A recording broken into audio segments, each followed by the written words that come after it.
اسماعیلی عقیدے کے مطابق ایک امام حاضر کا ہر وقت ہونا ضروری ہے اور صحابہ کرام امام حاضر بننے کے اہل نہیں تھے۔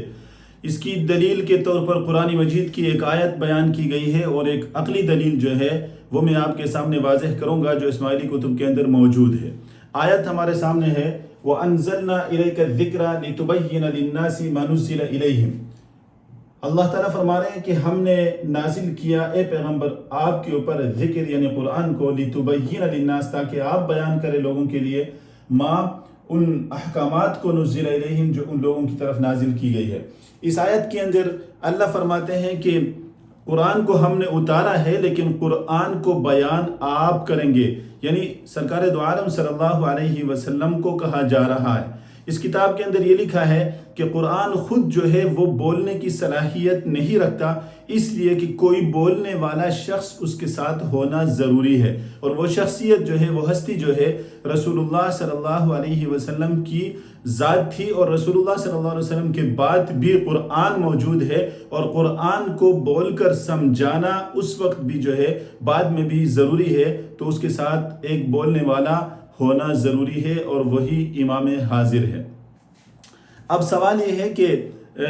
یہ جب بتایا جاتا ہے کہ رسول اللہ صلی اللہ علیہ وسلم جب بولنے والے موجود تھے، رسول اللہ صلی اللہ علیہ وسلم نے سب کچھ بتا دیا۔ مثلا قرآن میں اللہ نے اقیم الصلاۃ کہا، نماز پڑھنے کا حکم دیا، نماز پڑھنے کا طریقہ نہیں بتایا۔ زکوٰۃ دینے کا حکم دیا، زکوٰۃ کی شرح کیا ہے، اس کا نصاب کیا ہے اور کن اموال کے اوپر زکوٰۃ ہے، یہ ساری چیزیں نبی علیہ الصلوۃ والسلام نے سمجھائی۔ حج کرنے کا طریقہ کیا ہے، صرف حج کرنے کا حکم قرآن میں دیا گیا لیکن طریقہ نہیں بتایا گیا، تو نبی کریم صلی اللہ علیہ وسلم نے یہ سب کچھ بتایا۔ تو جب یہ بات کی جاتی ہے تو وہ اس کتاب کے اندر یہ سوال پوچھا گیا ہے کہ آپ یہ کہتے ہیں کہ ہم نے صحابہ کرام سے، نبی السلام کے بعد جو ان کے صحابہ تھے انہوں نے جو کچھ ہمیں بتایا اس کو دیکھ کر کے ان کی بتائی ہوئی چیزوں کے مطابق ہم نے قرآن کی تشریح کو نبی علیہ الصلوۃ والسلام کا بیان سمجھ کر کے اس کو اپنایا۔ تو اس پر ایک حدیث بھی وہ پیش کرتے ہیں کہ آپ دلیل یہ دے سکتے ہیں کہ اصحابک النجوم بأیہم اقتدیتم اہتدیتم، میرے صحابہ ستاروں کی مانند ہے، جس کی بھی پیروی کرے کیا ہے وہ ہدایت پائیں گے۔ تو یہ حدیث پیش کر کے وہ سوال کرتے ہیں کہ وہ صحابہ کرام کیا آپس میں متفق تھے یا آپس میں مخالف تھے؟ اگر آپ کہتے ہیں متفق تھے تو یہ بات تو غلط ہے کیونکہ وہ متفق نہیں تھے۔ اگر آپ یہ کہتے ہیں کہ وہ مخالف تھے ایک دوسرے کے، اور مخالف ہونے کی صورت میں آپ ایک کو صحیح کہتے ہیں دوسرے کو غلط کہتے ہیں، تو صحیح کون ہے غلط کون ہے یہ فیصلہ آپ کیسے کریں گے؟ اگر آپ کہتے ہیں کہ جیسا کہ کہا جاتا ہے کہ دونوں صحیح تھے، تو دونوں صحیح کہنے کا مطلب آپ دونوں کو غلط قرار دے رہے ہیں۔ وہ کس طرح؟ وہ اس طرح کہ اے اور بی میں اگر اختلاف ہے، اے اور بی میں اگر اختلاف ہے، اے ایک حکم بتا رہا ہے کہ حکم اس طرح ہے، نماز اس طرح پڑھنی چاہیے، اور بی کہتا ہے نہیں نماز اس طرح پڑھنی چاہیے، تو اس کا مطلب ہے اے بی کو کہہ رہا ہے کہ تم غلط ہو۔ اب تم نے کہا کہ اے صحیح ہے، اے صحیح کا مطلب بی غلط ہو گیا، بی غلط ہو گیا۔ جب اے کو آپ نے صحیح کہا، اے تو بی کو غلط کہہ رہا ہے، اس کا مطلب اے کا بی کو غلط کہنا صحیح ہے تو بھی غلط ہو گیا۔ پھر آپ نے کہا بی صحیح کہہ رہا ہے، جبکہ بی کہہ رہا ہے نماز پڑھنے کا طریقہ میرا والا ہے، تو لہٰذا وہ اے کو غلط قرار دے رہا ہے، تو آپ اس کو صحیح کہہ رہے ہیں تو اس کا مطلب اے بھی غلط ہو گیا۔ دونوں کو صحیح کہنے کا مطلب یہ ہوتا ہے کہ آپ دونوں کو غلط قرار دے رہے ہیں، بلکہ مزید آگے چل کر کہتے ہیں کہ یہ اختلاف جو ہے یہ اجتہادی اختلاف تھا، تو وہ کہتے ہیں نہیں یہ اجتہادی اختلاف نہیں تھا، اس اختلاف کے اندر صحابہ نے ایک دوسرے سے لڑائی کی ہے، ایک دوسرے سے جنگیں کی ہے، ایک فریق نے دوسرے فریق کو قتل کیا ہے، یہاں تک نوبت پہنچی ہے۔ مثال کے طور پر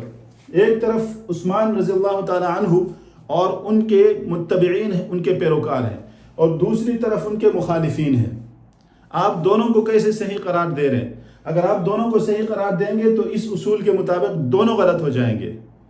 ٹھیک ہے؟ تو یہ بھی مسلمان، یہ بھی مسلمان، یہ اور ان کے پیروکار ان کو کہتے ہیں کہ یہ قتل کرنے کے لائق ہیں، واجب القتل ہے، اور ان کے پیروکار ان کو کہتے ہیں کہ یہ واجب القتل ہے۔ اسی طرح تیسرا یہ مثال دے کر وہ کہتے ہیں کہ جب صحابہ کرام ایک دوسرے کو قتل کرتے ہیں، ایک مسلمان دوسرے کو کہتا ہے یہ واجب القتل ہے، دوسرا پہلے مسلمان کو کہتا ہے یہ واجب القتل ہے، تو پھر کیا آپ کا ذہن اس بات کو مانتا ہے کہ ایسے مخلوط لوگوں کو اللہ کے رسول نے رہبر بنا کر امت کے لیے چھوڑ کر چلے گئے کہ آپ رہبری کرے، جو دین میں لے کر آیا تھا وہ دین آپ امت تک پہنچائے، وہ تو آپس میں لڑ رہے ہیں۔ تو اس سے پتہ چلا کہ یہ صحابہ جو ہے وہ امام بننے کے اہل نہیں ہے، لہٰذا امام بھی اللہ کی طرف سے کوئی مقرر ہوگا، وہی امام ہوگا۔ تو اس سوال جو ہے آپ نے جو کیا، اس سوال کے اندر ہی اس کا جواب موجود ہے۔ جب آپ کہتے ہیں کہ یہ صحابہ جو ہے یہ آپس میں لڑ رہے ہیں اور ان کا آپس میں لڑنا اس بات کی دلیل ہے کہ یہ امام بننے کے اہل نہیں ہیں، تو پھر حضرت علی رضی اللہ تعالی عنہ سے اگر ان کے مخالفین لڑ رہے ہیں تو یہ لڑنے والے امام بننے کے اہل نہیں ہیں،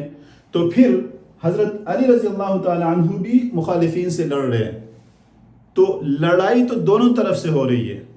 یہ کہاں کا انصاف ہے کہ دو لڑنے والوں میں سے ایک کو آپ بولے کہ یہ امام بننے کے اہل نہیں اور دوسرے کو آپ بولے کہ نہیں یہ امام بننے کا اہل ہے۔ اگر آپ نے اصول یہی بیان کیا کہ اگر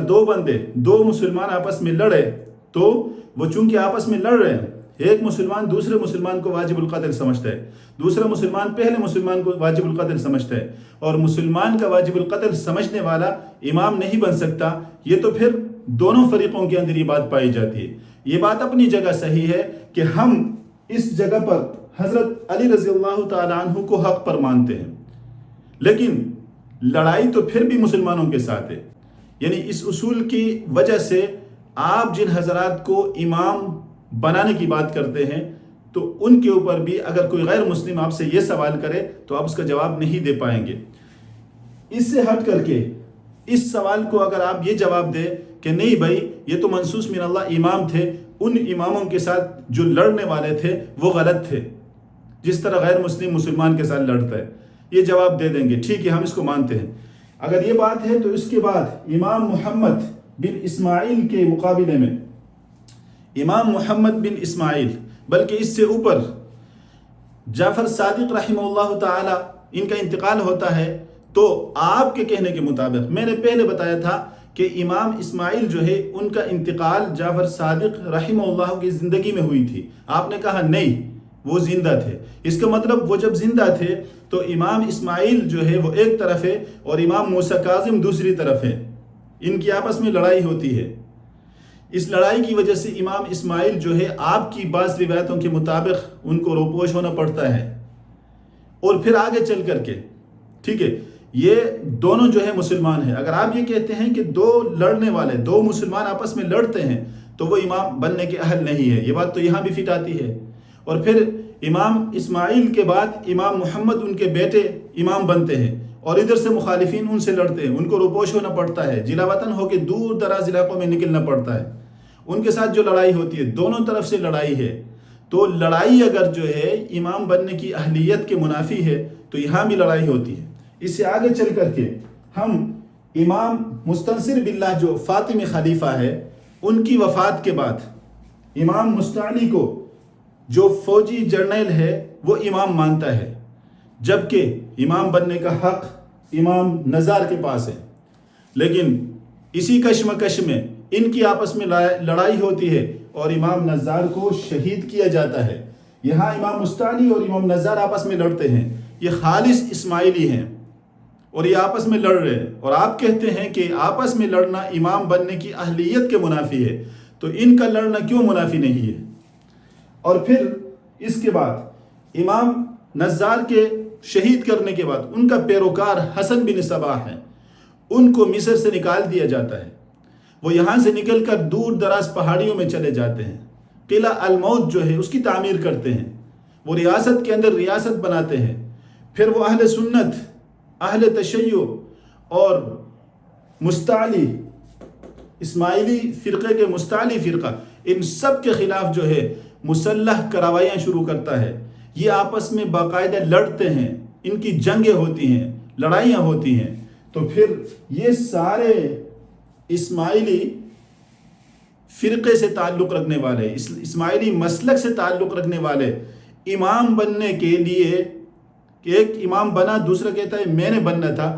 اس چکر میں ان کی لڑائیاں ہوتی ہیں، اور دونوں مسلمان ہیں، اور مسلمان سے جب لڑتا ہے، ایک مسلمان دوسرے مسلمان کو واجب القتل قرار دیتا ہے، وہ کیسے امام بنے گا؟ دوسرا مسلمان پہلے مسلمان کو واجب القتل قرار دیتا ہے، وہ کیسے امام بنے گا؟ اگر آپ کا یہ اصول صحابہ کرام کے بارے میں ہے تو یہ اصول جو ہے بعد کے آنے والے ائمہ کے بارے میں بھی ہے، لہٰذا اس اصول کو لے کر کے آپ ایک جگہ پر جو ہے اس کو فٹ کر کے اس کو یہ کہیں کہ یہ امام نہیں بن سکتے، لیکن دوسری جگہ آ کر کے آپ اس کا اطلاق نہ کریں، یہ تو بڑی ناانصافی ہے۔ آپ نے منطقی دلیل سے اس بات کو ثابت کیا، اگر دو صحابہ آپس میں لڑتے ہیں، ان دونوں میں سے اگر آپ دونوں کو صحیح کہتے ہیں تو حقیقت میں آپ دونوں کو غلط کہتے ہیں، کیونکہ ایک صحیح ہے تو وہ دوسرے کو غلط کہہ رہا ہے۔ پہلے کو صحیح کہہ دو تو دوسرے کا غلط ہونا ثابت ہو گیا، اگر دوسرے کو صحیح کہہ دو تو پہلے کا غلط ہونا ثابت ہو گیا۔ ہم آپ کو ایسی مثال دکھاتے ہیں جہاں دو بندے آپس میں لڑتے ہیں، لیکن ان دونوں میں سے کسی ایک کو بھی آپ غلط نہیں کہہ سکتے۔ اگر غلط کہیں گے تو آپ کے ایمان کا خطرہ ہے، اللہ نے بھی ان میں سے کسی کو غلط نہیں کہا ہے۔ آپ کے منطقی دلیل کا اطلاق بھی اس پر کر کے دیکھیں گے، اور خود